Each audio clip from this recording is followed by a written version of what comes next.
Hi guys, another exercise for you today. We are going to be doing an exercise called isometric lunges. So this is a wee throwback to outdoor sessions actually, the kettlebells. An exercise I like to use a lot, or a form of training I like to use in some of the exercises, is called isometrics.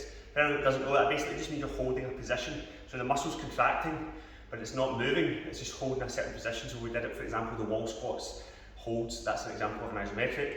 This is another one, lunge. Okay, so we're going to combine this with the bench press today. This is a pretty brutal wee combo. So you come in here, there's a variety of weights to use.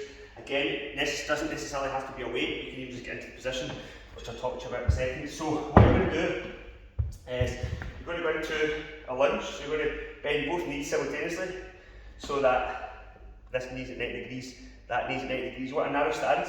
So what we don't want to see is that this foot away out here, for example, we want it hip width, so that it's a bit more relevant to like running, speed, sport, that kind of thing. So you're going to go to here, then you're going to keep the chest up, you're going to take the kettlebell, and you're literally just going to pass it through slowly from side to side, where we try to keep the torso as upright as you can, like this, okay? So you're going to count, we'll go for, I don't know, 6, 7 per side. Okay, what's that, 4? So you go 5, 5, and so on. Your goal is to stay upright, because as you tire, what will happen is you start to round through the back, which we don't want. So the challenge is to stay upright as you can as you do this movement. Okay, once you've done it, you stand up, and then you're going to switch sides, okay? Do the same again. So obviously there's going to be a wee bit of, like, you're not going to have a perfectly straight back, but the goal is to try and keep it as reasonably upright as you can.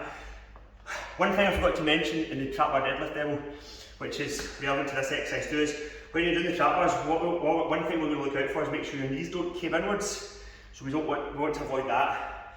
Okay, so it's the same with squats, same with a lot of exercises. So we want to keep the knees sort of roughly in line with the feet. And it's the same with this exercise. So what we're not looking for, what we don't want is like this sort of thing, and this knee's caving right in. It puts a lot of pressure in the cruciate. So you need to work hard at sort of thinking about where this knee is in relation to your foot, not just in this exercise, but squats, deadlifts, etc. And what this will also help you do, these isometric type movements, is it will hopefully create an awareness of what's happening and how you're distributing the weight through your foot.